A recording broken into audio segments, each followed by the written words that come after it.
ආයු බොහෝ වේවා ඔබ සැමෝටම මෑතකදී WhatsApp messages වල කැම්පේන් කරන මගේ ෆෑන් කෙනෙක් මගෙන් ඇහුවා. එයා ඒජන්සි එකක් රන් කරන කෙනෙක්. කස්ටමර්ස්ලට මම පෙන්නවා මගේ ඇඩ් මැනේජර් account එකෙන් 3000ක් විතර messages ඇවිත් තියෙනවා. හැබැයි කස්ටමර්ස්ලා කියනවා 1000යි ඇවිත් ඉන්නේ messages කියලා. නැත්නම් 2000යි ඇවිත් ඉන්නේ messages කියලා ඒගොල්ලෝ ප්‍රූෆ් කරනවා. ඇයි මෙහෙම Facebook එකෙන් අපිට වැඩිපුර messages පෙන්වන්නේ? ඒක පළවෙනි කාරණාව. දෙවෙනි කාරණාව ඒගොල්ලෝ ඒක කරන්න හේතුව මොකක්ද? එමෙ ඉන්ෆ්ලේට් කරලා පෙන්වන්න හේතුව මොකක්ද? වැඩිපුර පෙන්නලා මොකක්ද ඒගොල්ලෝ කරන්න යන අපිත් එක්ක. දැන් අපි බලන්න යනවා WhatsApp messages වල ඇත්ත කතාව ඇඩ්වර්ටයිස්මන්ට් එකක් රන් කරනකොට. ඒජන්සි එකක් රන් කරනවා නම් ඒක ලොකු ප්‍රශ්නයක්. ඔයගොල්ලෝගේ ක්ලයන්ට්ස්ලට කොහොමද එක්ස්ප්ලেইন කරන්න වැඩිපුර එන messages ටික? ඒගොල්ලෝ කයි බොරු වාර්තා දෙනවා, බොරු රිපෝට්ස් දෙනවායි කියලා. ඒක රියල් එක්සැම්පල් එකත් එක්ක මම පෙන්නන්නම්. ඒක ඔයගොල්ලෝ මේ වීඩියෝ එකේ ඔයගොල්ලන්ට පෙන්නන්න පුළුවන්. නැත්නම් ඔයගොල්ලෝ ඒක එක්ස්ප්ලেইন කරන්නත් ඔයගොල්ලන්ට උදව්වක් වෙයි. දැන් අපි බලමු. දැන් ක්ලයන්ට්ස් අහනකොට මේ වගේ ප්‍රශ්නයක් අහනකොට ඔයගොල්ලන්ට ඇත්තටම මුහුණ දෙන්න වෙන්නේ මේ දෙවෙනි කාරණාව. ඔයගොල්ලෝගේ අර ට්‍රස්ට් එක ඔයගොල්ලෝ අඩු කරගන්න වෙනවා. කියන්නේ ඔයගොල්ලෝව විශ්වාස කරන්න ඊළඟ ඇඩ් එකකට මොනවා හරි එකට ඔයගොල්ලෝව පත් කරන්න. ඉතින් ඒක අද අපි 100% අපි දැනගමු මොකක්ද වෙන්නේ කියලා. ඒක ලේසි. දැන් ඇඩ් එකක් දාපු විගසම බලන්න මෙතන උදාහරණයක් දාලා තියෙන එකේ 5096ක මැසේජස් ඇවිත් තියෙනවා මේ ඇඩ් එකට. මේක ඇත්ත ඇඩ්වර්ටයිස්මන්ට් එකක්. එතකොට මේ ඇඩ්වර්ටයිස්මන්ට් වල 596ක් messages වල messaging conversation started කියන තැන තමයි මේ 596 තියෙන්නේ. ඊළඟට බලමු මේ වගේ දේවල්. හැබැයි ඇත්තටම ඇවිත් තියෙන්නේ 250යි නම් කස්ටමර්ස් කියන්නේ 250ක් නම් messages ඇවිත් තියෙන්නේ ඇයි කියන එක අපි බලන්න ඕන. ඔතන දැක්කද messaging conversation started කියලා දෙයක් තියෙනවා. මෙන්න මේකේ 596යි තියෙන්නේ. තව new messaging context කියලා එකක් තියෙනවා 499ක්. මේ දෙකේදීම ඔයගොල්ලන්ට පේනවා ඇති 100කට කියන්නේ එහා මෙහා කියන්නේ 100 around 100 messages වල වෙනසක් තියෙනවා. ඒතර messaging conversation start කරපික 596යි. හැබැයි අලුතින් ආපු messages 499යි තියෙන්නේ. ඒතර මෙතන එක කාරණාවක් ඔයගොල්ලන්ට පැහැදිලි වුණා. ඇත්තටම මේ ඇඩ්වර්ටයිස්මන්ට් එකට ආන්සර් කියන්නේ මේ මැසේජ් දාලා තියෙන්නේ 499 දෙනෙක් විතරයි. 596ක් නෙමෙයි. හැබැයි Facebook එක 596 කියලා පෙන්නනවා. ඒකට මෙතනින් ඔයාලා පෙන්නන්න පුළුවන් එක ඉංගියක් එක මේ ඉන්ෆර්මේෂන් එකක් හම්බ වෙනවා 499ක් තමයි මැසේජස් ඇවිත් තියෙන්නේ කියලා. රිටර්නින් මැසේජින් කන්ටෙක්ස්ට් කියන එක තමයි අර බැලන්ස් එක. කියන්නේ 499න් 596 කියන ඔය වෙනස තියෙනවනේ. ඒගොල්ලෝ ආපහු කට්ටිය messages ආපහු කට්ටිය ආපහු දාපු කට්ටිය. තව දේවල් තියෙනවා මෙතනින් ඕගොල්ලන්ට එක්ස්ප්ලেইন කරන්න ඕන දේවල්. ඒක අපි දැන් බලමු. දැන් බලන්න ඇඩ්වර්ටයිස්මන්ට් එකක් කරනකොට මෙතන තියෙනවා නේද 7 day clicks or 1 day view කියන එක. මේක ගොඩාක් හොඳට අහගන්න. 7 day clicks කියලා කියන්නේ මොකක්ද කියන එක දැන් අපි බලමු. Message within 7 days of ad click. කවුරු හරි ad එකක් දාලා මේ අරමුණට 7 day clicks or 1 day view කියන එකට දාපු ගමන් කවුරු හරි කෙනෙක් දවස් 7 ඇතුළත ඔයාලට message එකක් දැම්මනම් ඒක එක message එකක් විදිහට count වෙනවා. හරිද?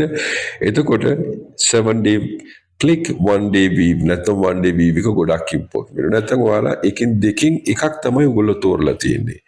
message within 1 day of viewing ad කියන්නේ කවුරු හරි ad එකක් බලලා එක දවසක් ඇතුළත message එකක් දැම්මත් ඒකත් count වෙනවා එක message එකක් විදිහට.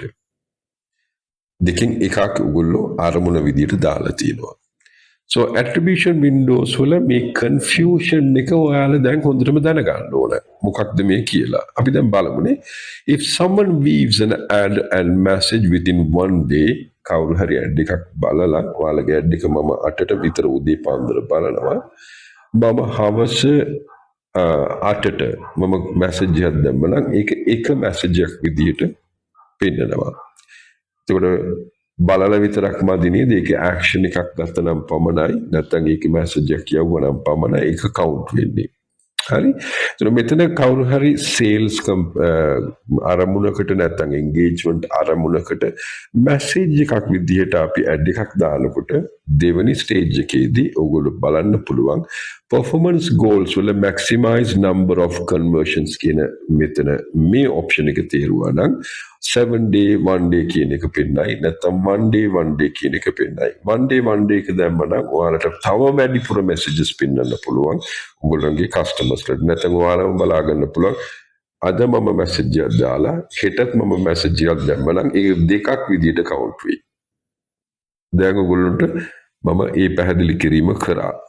අද මම message එකක් දාලා හෙටත් මම message එකක් දැම්ම නම් ඔයගොල්ලන්ට දෙකක් විදිහට පෙන්නයි. හැමදාම මම දවස් 7ම messages යවුවා නම් ඒ ඇඩ් එක බලලා ඒ messages 7ක් විතර පෙන්නනවා. හැබැයි එක්කෙනයි message දාලා තියෙන්නේ. උතන තමයි ඔයාලගේ customers ලට ඔයගොල්ලෝ පැහැදිලි කිරීම කරන්න ඕන.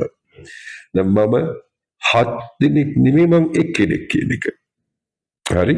ඕකේ. දැන් අපි බලමු තව explanation. මෙතන බලන්න 7 day කියලා කියන්නේ මොකක්ද කියලා. 7 day කියලා කියන්නේ දැන් ඒකට එක්සැම්පල් එකක් කියන්නම්. සමන්තා කියන කෙනා දැන් ඔයාගේ ඇඩ් එක බලනවා. එයා බලලා බටන් එක ක්ලික් කරනවා පළවෙනි දවසේ. එතකොට ඒක මැසේජ් එක කවුන්ට් වෙනවා. සමන්තා මැසේජ් එක කරනවා ආපහු 8 වෙනි දවසේ නම් ඒක දෙවෙනි මැසේජ් එකක් විදිහට කවුන්ට් වෙයි. දවස් 7ක් ඇතුළ සමන්තා මැසේජ් කරා නම් ඒක එක මැසේජ් එකක් විදිහට කවුන්ට් වෙනවා. හැබැයි 8 වෙනි දවසේ එයා තව පාරක් මැසේජ් දැම්ම නම් ඔය ඇඩ් එක බලලා හලෝ කොහොමද කියලා ආයෙ මොන හරි මැසේජ් එකක් දැම්ම නම් ඒක මැසේජ් ටිකක් විදිහට කවුන්ට් වෙනවා. එතකොට 7 days නැත්නම් 1 day කියලා ඔයගොල්ලෝ දාලා තියෙන නිසා තමයි ඔය කන්ෆියුෂන් එක එන්නේ. කවුරු මැසේජස් එකම පුද්ගලයා ඔය කන්ඩිෂන්ස් ඇතුලේ ඇවිත් ඔයාලට මැසේජස් දානකොට ඒ විදිහට කන්ෆියුෂන් එකක් ඇති වෙනවා. දැන් ඒක 1 day එකටත් බලපානවනේ. ඒකයි මම ලොකු බොක්ස් වලින් දාලා තියෙන්නේ. 1 day කියන එකක් තියෙනවා සහ 7 day කියන එකක් තියෙනවා. දෙකෙන් එකක් රූල් එකට. ඒ නිසා ඔයාලගේ මැසේජස් ඇත්තටම ආපු මැසේජස් 250ක් වුණත් ඒක 500ක් විදිහට පෙන්වන්න හේතුව මොකක්ද? ඉන්ෆ්ලේට් වෙලා පෙන්නනවා මේ 7 day 1 day කියන මේ ඔබ්ජෙක්ටිව් එකක් නිසා. So clicking the WhatsApp button and opening a chat may count. කවුරු හරි මෙහෙම කියමුකෝ මමත් ගොඩක් දේවල් එහෙම කරලා තිනවා. වැරදි වරද්දලා මම බටන් එක ක්ලික් කරලා WhatsApp messages යවන්න නැතුව මම අතල්ලා දාලා delete කරලා දානවා. එහෙම messages උත් count වෙනවා. Even if the user doesn't send a message. කවුරු හරි message යවුවේ නැතත් ඒකත් count වෙනවා. ඒක ඉන්ෆ්ලේට් වෙලා නැත්නම් වැඩිවීමක් විදිහට ඔයගොල්ලන්ට පෙන්වන්න හේතුව ඒකයි. හරි. So new messaging context best reference matrix found under message engagement column in ads manager. එතකොට ඔයගොල්ලෝගේ ads managers වල ඔයගොල්ලෝ බලා ගන්න පුළුවන් ඇත්තටම messages එන්නේ කොහොමද කියලා new messaging context කියන එකට බලන්න ගිහලා 499 කියලා තියෙනවා. ඒකෙන් උඩට සියම් කිසි idea එකක් ගන්න පුළුවන්. හැබැයි ඒකත් sharp මදි. ඒකත් මම කියන්නම් ඇයි කියලා. හරි. ඒකත් sharp මදි. ඒකත් මම කියන්නම් ඇයි කියලා. ඇත්තටම Facebook අපින් බලාපොරොත්තු වෙන්නේ මොකක්ද? message campaign එකක් කරනකොට ඒගොල්ලෝ මේ විතරක් උපයන සල්ලි ටික ඇතිද නැත්නම් තව වැඩිපුර සල්ලි උපයන්න හදනවද කියන එක තමයි මෙතන අපි වටහා ගන්න ඕන දේ. Facebook ඇත්තටම මොනවද අපි මැසේජ් කැම්පේන් එකක් කරනකොට ඒගොල්ලෝ දැන් මේ කැම්පේන් එකකින් උඩින් තව මොකක්ද එකක් හම්බ කරන්න යනවා. ඒ ඇත්ත ඔයගොල්ලෝ දැනගන්න. හරි?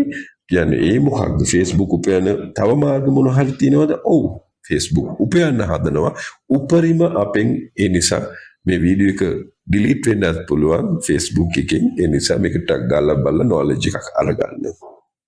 Okay, so අපි බලමු new message context එක ඔයගොල්ලෝ අරගන්න ඕන. දැන් ඔයගොල්ලන්ට තව දෙයක් කරන්න පුළුවන්. ඇඩ් එකක් කරනකොට ඒක traffic advertisement එකක් විදිහට දාලා මේකෙන් මෙහෙම ඔයගොල්ලෝ දන්නවනේ https wme කියලා ඔයගොල්ලෝගේ නම්බර් එක plus නැතුව country code එකත් එක type කරා නම් ඔයගොල්ලෝගේ WhatsApp එකට මිනිස්සුන්ව කැඳවගෙන එන්න පුළුවන්. නැත්නම් මේ වගේ මේ දාලා text your මේ information එක විදිහට type කරලා WhatsApp එකට message එකක් විදිහට ඔයගොල්ලෝ ගෙන්න ගන්නත් පුළුවන්. එතකොට මේ traffic head එකක් කරා නම් මොකක්ද වෙන්නේ යන්නේ?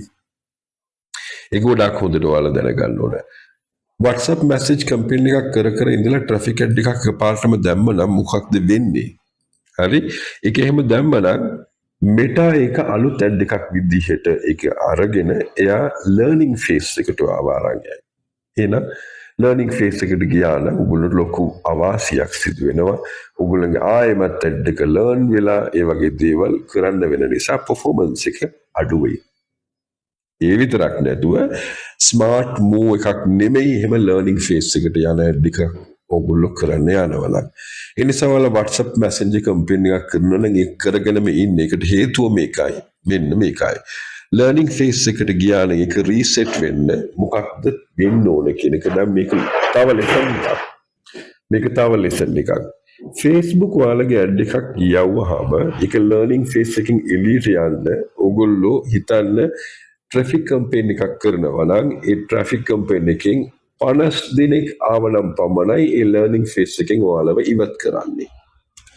ඒතර 50 දිනක් කන්වර්ෂන් විදියට සතියකට අරන් එන්න ඕන. සතියකට 50 දිනක් ඉන්න පුළුවන් නම් පමණයි ලර්නිංగ్ ෆේස් එකෙන් ඔයගොල්ලෝ ඉවත් වෙන්න පුළුවන්. ඒ නිසා අනිවාර්යයෙන්ම ලර්නිංగ్ ෆේස් එකට ඔයාලව අරන් යනවා.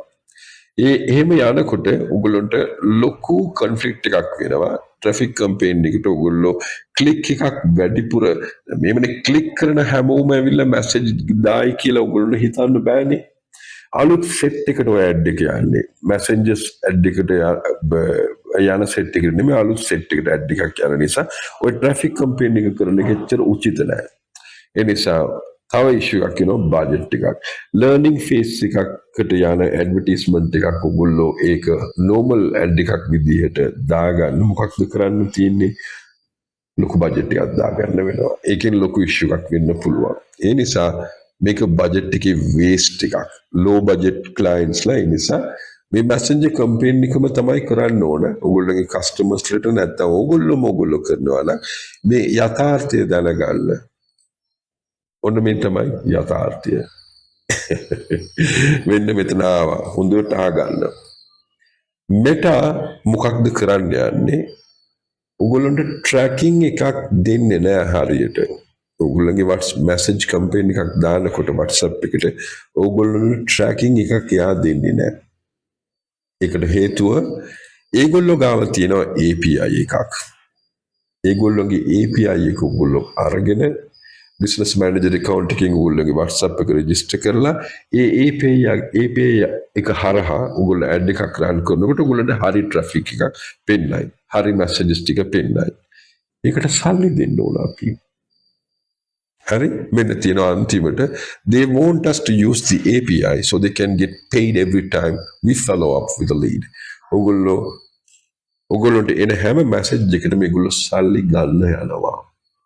ඔයගොල්ලෝ කරන හැම message එකකටම follow up message එකට මේගොල්ලෝ සල්ලි ගන්න යනවා. ඔයගොල්ලෝගෙන් ඒ නිසා තමයි හරි metric එක දෙන්නේ නැත්තේ.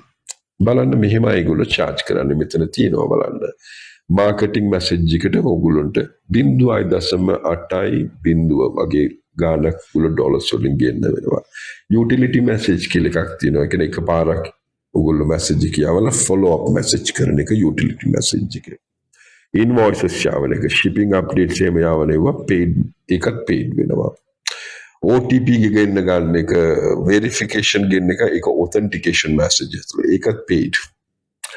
Hari customer message within 24 hours window of low cost එක ලංකාවට නම් free නේ. කියන්නේ ඔයගොල්ලෝ කවුරු හරි කෙනෙකුට messages යවලා එයා උත්තර දීලා ආයෙමත් ඔයා message එකක් යවනවා නම් ඒකට සල්ලි ගන්නවා 0.017ක් වගේ ඩොලර්ස් ලංකාවට. එතකොට අපි දැනගත්තා message campaign එකක් හරි metric එකක් ගන්න ඕන නම් හරි informations ගන්න ඕන නම් API එකක් through කරන්න වෙනවා WhatsApp එකත් එක්ක. කියන්නේ Facebook WhatsApp දෙක මේකනේ. නැත්නම් ඔයගොල්ලෝ මේ තියෙන යථාර්ථය දැනගන්න ඕන.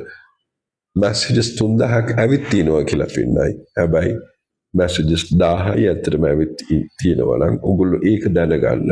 ඒක අර 7-day 1-day weave එක ඇතුලේ 7-day click 1-day weave එක ඇතුලේ ආපු messages වෙන්න පුළුවන් repetition messages වෙන්න පුළුවන් ආයෙමත් මිනිස්සු දෙපාරක් කරපු message වෙන්න පුළුවන් මාසයක් යන long advertisements වල ආයෙ කෙනෙක් ගන්නෙ නැතුව ගන්න කලින් messages යවුවනම් ඒක වෙන්න පුළුවන් යථාර්ථය දැනගන්න ඔගොල්ලෝ ඇඩ්වර්ටයිස්මන්ට්ස් කරනවා නම් ඒ රියාලිටි එක දැනගෙන කරන්න නැත්නම් ඔගොල්ලෝ ඒජන්සි එකක් රන් කරනවා නම් කස්ටමර්ස් ටික හරියට පැහැදිලි කිරීමක් කරන්න අපි මොකුත් කරන්නේ මේ ඉන්ෆ්ලේෂන් කියන්නේ මේක ඉන්ෆ්ලේට් වෙලා ඔගොල්ලොන්ට මේ ලොකු විදියට පෙන්වන්නේ ඔගොල්ලොන්ට හරිම විදියට රිපෝට් එක ගන්න ඕන නම් API එක පාවිච්චි කරලා අපි වැඩේ කරමු ඔගොල්ලෝ වැඩිපුර වියදම් කරන්න කැමති නම් කියලා ඔගොල්ලෝ ඒගොල්ලන්ට ඇඩ්වයිස් කරලා හරි මඟ පැන්වීමක් කරන්න.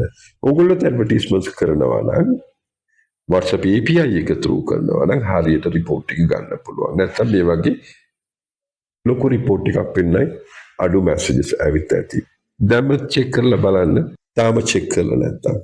Bye bye, take care of yourself. තව වීඩියෝ එකක හම්බ වෙනතුරු bye bye.